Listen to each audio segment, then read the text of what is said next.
अगर प्यार सच्चा हो तो लोग बिछड़कर मिल भी जाते हैं। नित्या की शादी को लगभग 1 साल भी नहीं हुए थे और उसका तलाक हो गया।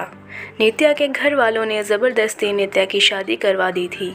शादी के कुछ 3 महीने बाद ही उसके पति राकेश का व्यवहार बदल गया। वो नित्या से हमेशा झगड़ा ही करता था। राकेश एक कंपनी में काम करता था और रोज़ शाम को देरी से घर आता था, क्योंकि ऑफिस के बाद वो दारू पीने के लिए रुक जाता था। घर आकर वो नित्या से हर छोटी छोटी बात पर बहस करता था, उसे खरी खोटी सुनाता था। वो नित्या को ये भी बोल देता था कि चली जा तू यहाँ से, मुझे तेरी कोई ज़रूरत नहीं है, बहुत मिल जाएंगी तेरी जैसी। नित्या उसका ये व्यवहार चुपचाप सहन कर रही थी। उसने अपने घर पर भी इसके बारे में कुछ नहीं बताया था। वो अपने घर वालों से नाराज़ थी। उन्होंने ज़बरदस्ती उसकी शादी करवाई थी। नित्या अविनाश से प्यार करती थी और जब ये बात नित्या के घर वालों को पता चली तो उन्होंने ज़बरदस्ती उसकी शादी करवा दी। अविनाश उस वक्त कुछ नहीं कर पाया, क्योंकि नित्या के पापा ने अविनाश के खिलाफ पुलिस कंप्लेंट कर दिया था कि वो नित्या को परेशान करता है और इसी कारण वो कुछ दिनों के लिए जेल में था। ये सब के बारे में नित्या को नहीं पता था।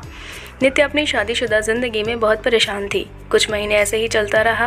राकेश थोड़ा भी नहीं बदला था। फिर नित्या ने सोचा कि अब वो और उस रिश्ते में नहीं रह सकती।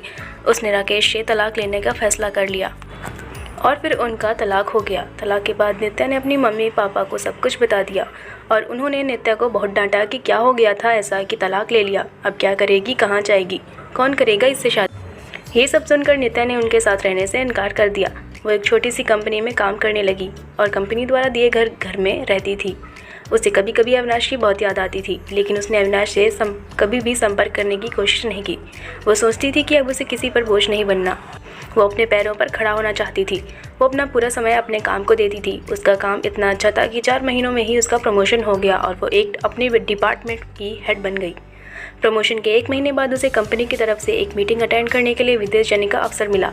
नित्या अपने काम में बहुत तरक्की कर रही थी। अब उसके मम्मी पापा को भी नित्या पर बहुत फख्र महसूस हो रहा था। अब वो पछताते थे कि उन्होंने उसकी शादी गलत घर में कर दिया था। नित्या विदेश जाने की बात से ही बहुत खुश थी। 4 दिन बाद की उसकी टिकट थी। उसे कुछ खरीदारी भी करनी थी। फिर वो अपने ऑफिस के पास एक मॉल में गई। उसे कपड़े और कुछ मेकअप का सामान लेना था। वो मॉल में घूम रही थी, कपड़े देख रही थी। तभी किसी ने पीछे से उसके कंधे पर हाथ रखा। वो पीछे मुड़ के देखने लगी। देखने के लिए वो बिल्कुल अपनी आंखों पर विश्वास नहीं कर रही थी। वो इंसान कोई और नहीं अविनाश था। नित्या उसे देखती रह गई। उसे समझ नहीं आया कि वो अविनाश से क्या बात करे। अविनाश नित्या को देखकर बहुत खुश हुआ। दोनों की आंखों में आंसू के साथ खुशी भी थी। अविनाश ने पूछा, तुम यहाँ अपने पति के साथ हो क्या? नित्या उससे नजरें चुराते हुए बोली, नहीं। अविनाश ने पूछा, कैसी हो? नित्या उससे बात नहीं करना चाहती थी। वो नहीं चाहती थी कि अविनाश को पता चले कि उसका तलाक हो गया है और वो अब अकेले रहती है। अविनाश उससे पूछे जा रहा था। उसने बोला, कुछ बोलो। नित्या वहाँ से जाने लगी। उसने अविनाश को बोला कि मुझे तुमसे कोई बात नहीं करनी, तुम चले जाओ। अविनाश उसके पीछे पीछे जाने लगा। उसने कहा, मेरी बात तो सुन लो एक बार। फिर भी नित्या नहीं रुकी। फिर अविनाश ने कहा, तुम्हें मेरी कसम है, बस एक बार रुक के मेरी बात सुन लो। फिर नित्या क्या करती? आखिर उसके दिल में भी अविनाश के लिए अभी भी प्यार था, तो वो रुक गई। फिर अविनाश ने कहा कि कहीं बैठकर बात करते हैं। फिर वो दोनों मॉल के एक रेस्टोरेंट में गए। अविनाश ने उससे पूछा, कैसी हो? वो बोली, ठीक हूँ। अविनाश ने उसके पति के बारे में पूछा कि वो कैसा है, तुम्हारा ध्यान रखता है ना? नित्या चुपचाप थी। अविनाश ने बोला, क्या हुआ, तुम चुप क्यों हो, कुछ बोलो, तुम्हें कोई परेशानी तो नहीं है ना? नित्या बोली, मेरा तलाक हो गया है। अविनाश को ये सुनते ही एक उम्मीद की किरण दिखने लगी। उसने पूछा, कब और क्यों? नित्या ने उसे सब बताया। अविनाश ने बोला, फिर तुम अकेले क्यों रहती हो? तुम अपने मम्मी पापा के पास क्यों नहीं गई या मुझे क्यों संपर्क करने की कोशिश नहीं की?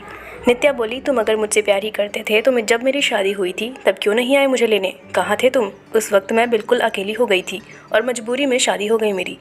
अविनाश ने पूछा, क्या तुम्हारे पापा ने बताया नहीं कि उन्होंने मुझे पुलिस केस के में अंदर कर दिया था? मैं जेल में था कुछ महीने। नित्या चौंक गई। उसने कहा कि मुझे इसके बारे में कुछ नहीं पता। अविनाश ने उसे पूरी बात बताई। नित्या बोली, मैं माफ़ी मांगती हूँ तुम्हें अपने पापा की तरफ से। अविनाश ने कहा, अब वो बात को जाने दो, मैं भूल चुका हूँ वो सब, अभी की बात करो। अविनाश ने बिना देर किए उसे पूछ लिया, क्या अब तुम मुझसे शादी करोगी?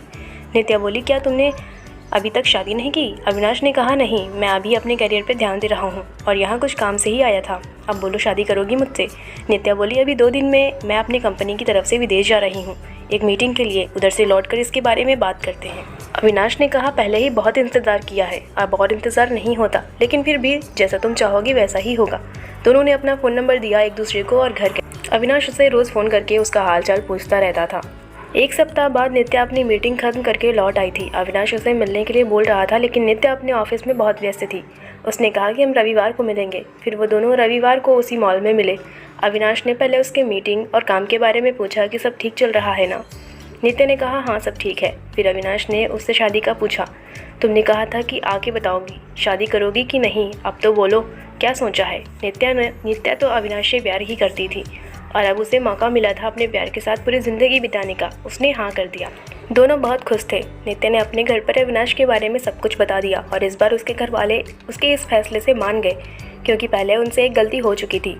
अब वो फिर से अपनी बेटी को तकलीफ़ में नहीं देखना चाहते थे। 1 महीने बाद उनके परिवार ने उनकी शादी करवा दी।